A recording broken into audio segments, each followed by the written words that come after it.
Perhaps one of the most disruptive events by police in neighborhoods is when a tactical team serves a search warrant. For the safety of everyone concerned, surprise is an important component. Therefore, officers waste no time moving from their vehicle to knocking on the door.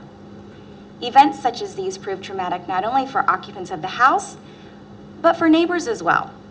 To alleviate their concerns, the KCPD TAC teams now go an extra step before leaving the scene. Sergeant Chip Huth explains. It is going to be traumatic. Anytime we're going to kick in a house like this, we've got kids in the neighborhood, other uninvolved neighbors that are seeing us come in, and it kind of resembles a military operation. So again, it's very high profile, very stressful for all those people involved. So we have to be cognizant of that. But at the same time, we have to establish objective safety before we can get to any other community building piece. Little kids everywhere.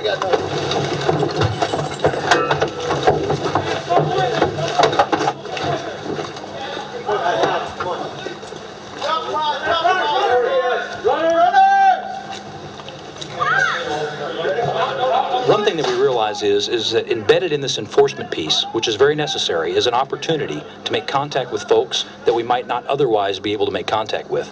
Typically, if we used to roll in and we'd hit a house like this, we'd collect our evidence and leave. Well, while we're here processing, there's an opportunity to go around and talk to the neighbors, visit with them a little bit, kind of work on building that relationship with the community.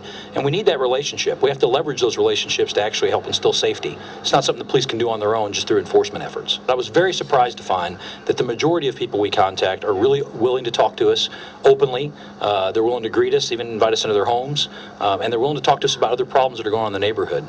And it might not happen the first time you contact them. It might not happen the second time, but over a period of time through these short little contacts, they get to know who you are, you build trust, and you actually gain some influence with them. In the next few seconds, they may be forced to take a life or lose one. Yet, watch Sergeant Mark Mosbacher switch gears to one of compassion as he comforts a child caught in the middle of the turmoil.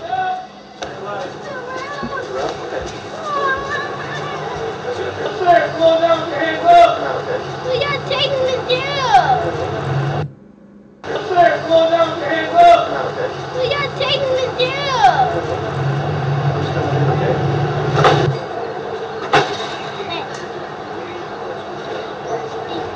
Joining us tonight, I'm Maureen Ume. We begin with the story you'll see first on Fox 5. Did the Prince George's County government cover up evidence? An August indictment alleges that a veteran cop lied about why his gun went off during an incident back in February.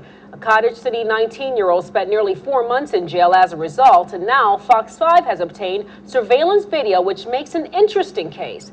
Fox 5's Karen Gray Houston has our... As you can see, I'm not resisting. I wasn't doing anything wrong. Ryan Dorm says after being jailed for 4 months, it's painful to watch the video. He's 20 now, angry, and still unnerved by his encounter with police.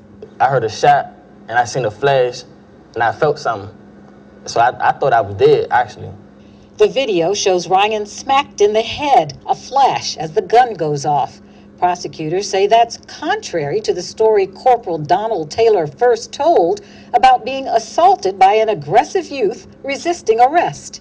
He didn't just assault my client and violate his civil rights, but he made up a story to write false charges against my client.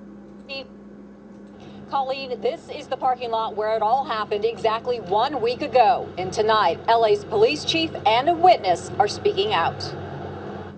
When LAPD officers arrested 34-year-old Michelle Jordan, it was captured by security cameras from a Del Taco on Foothill Boulevard in Tujunga. The video, witness, and police statements show Jordan was taken to the ground not once, but twice. The first part, I believe they had a right to arrest her for resisting, but the second part was overboard. Raymond Ranch was outside the Del Taco when the arrest went down at 11:15 a.m. last Tuesday, the 21st. That's when Jordan was pulled over for using her cell phone while driving. After arguing for a little while, the lady got out of the car, and there was still some more, arguing going on. Jordan's husband told NBC4 his wife was swearing at the officers, but both he and Branch say what happened next was excessive use of force. Then she turned around to get back in her car. The police officers jumped on her and knocked her down to the ground, shoved her arms up behind her back and handcuffed her. When the swearing continued, she was thrown to the ground a second time while handcuffed. She made some unwise moves, but certainly nothing that warranted physical assault from the LAPD. Jordan's attorney, Sai Nazif, says these photos show the scratches and bruises she suffered. The LAPD says an internal affairs investigation is underway, and Police Chief Charlie Beck has seen the videotape. When he saw the videotape and heard what the officer's statements were, he was seriously concerned about this use of force. Hello, Sergeant Gabe, King Police Department. Touch my laser 66 when you top the hill back there, and this is the 50 miles on through here. All right, let's hurry up. I've got to go to the bathroom. Let me see your driver license insurance, please. I have a bladder infection. Let me see your driver license insurance, please. Will you listen to me? No, I want to see your driver license and insurance, please, then I'll listen to you. Why? Why are you going to wait? I'm going to write. Give me your driver license. I'll give it to you in a minute. No, you give it to me now, I'm going to take you to jail. Well, go ahead. Okay. Step out of the vehicle. Get out of the vehicle. Get out of the vehicle. Get out of the vehicle. Get out of the vehicle. You want to play us away? Come on. Get out of the vehicle. Get out of the vehicle. You are hurting me. Get out of the vehicle. I'm going to report you hurted me. Okay. Step out of the vehicle. My arm. Step out of the vehicle. I will not. Get out of the vehicle, lady. Oh!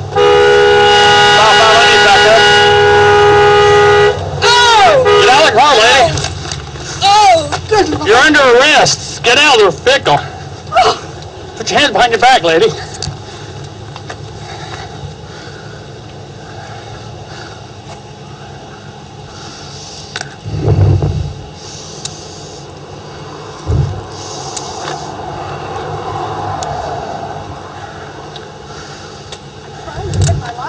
No, you wasn't. You refused to give me your license. Now you get to go to jail. You didn't give me time to I asked you for it. You said you'll give it to me when you get a chance. That's not the way it works. I've got to take my purse with me. I'm going to take your purse with you. Turn the car on. I'm going to take your car.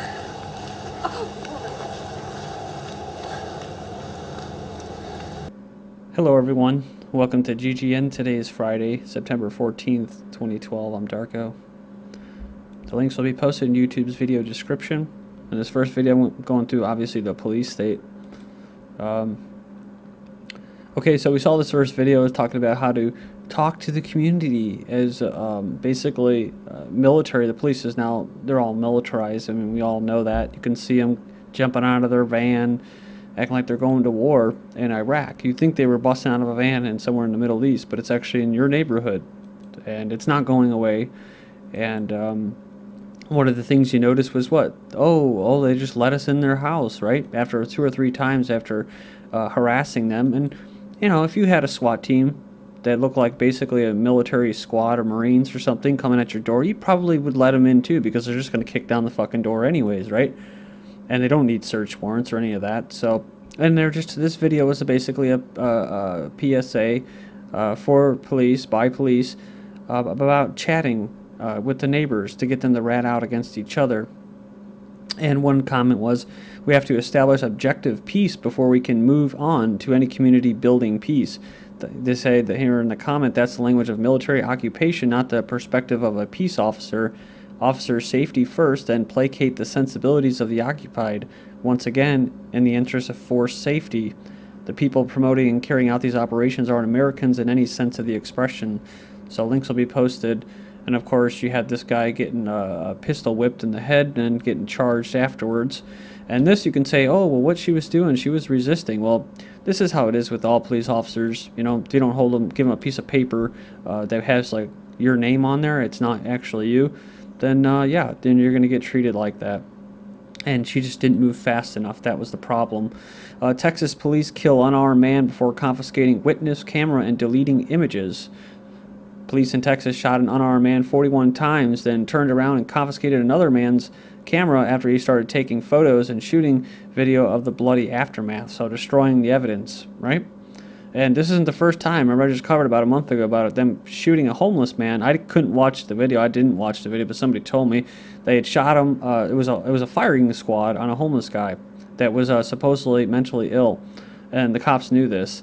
And they shot him a couple times the first time, and he went down right away. And they actually had guys that basically cleared out their magazines, just unloaded on this guy.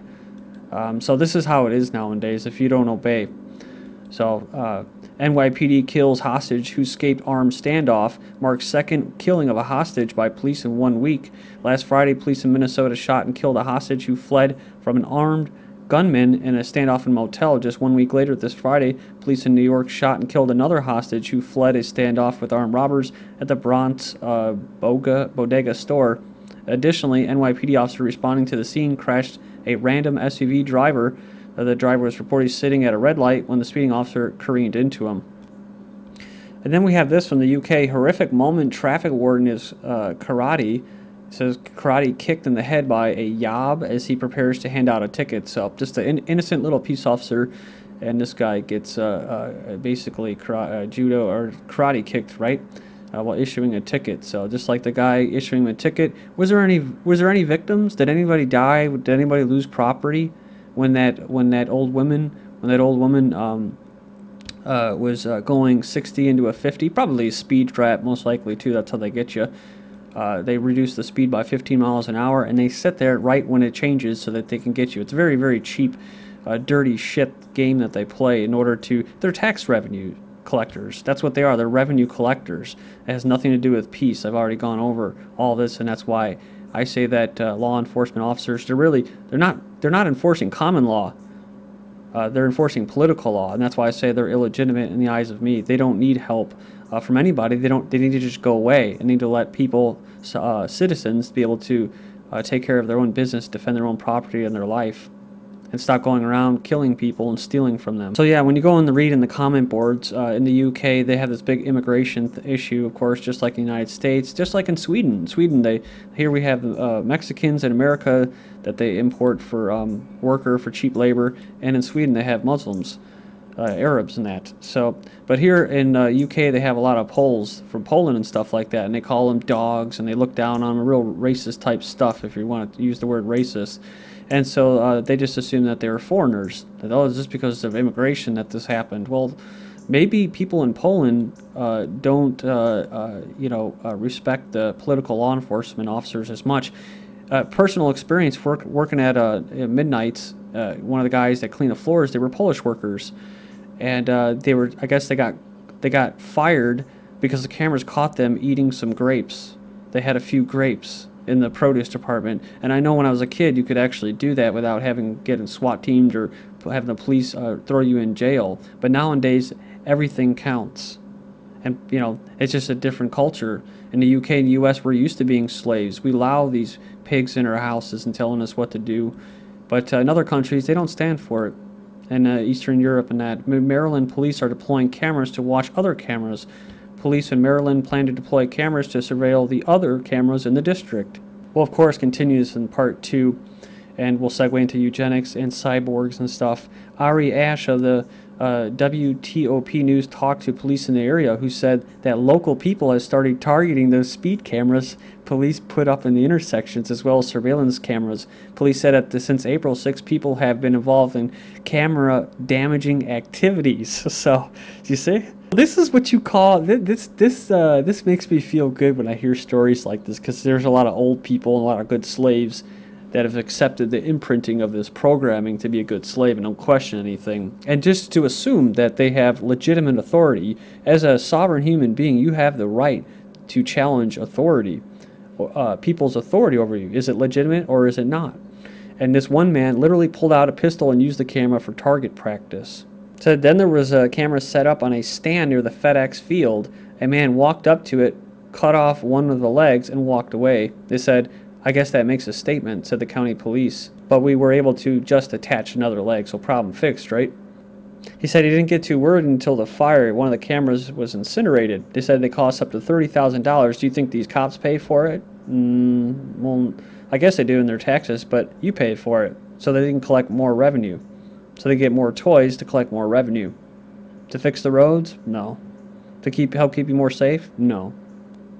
Law enforcement agencies are eager for web surveillance tools. Private technology firms are pitching software capable of analyzing large swaths of internet to local law enforcement, looking for ways to stop the next mass shooting, which they'll never be able to do, or the next domestic terrorist event, which they'll never be able to do before it happens.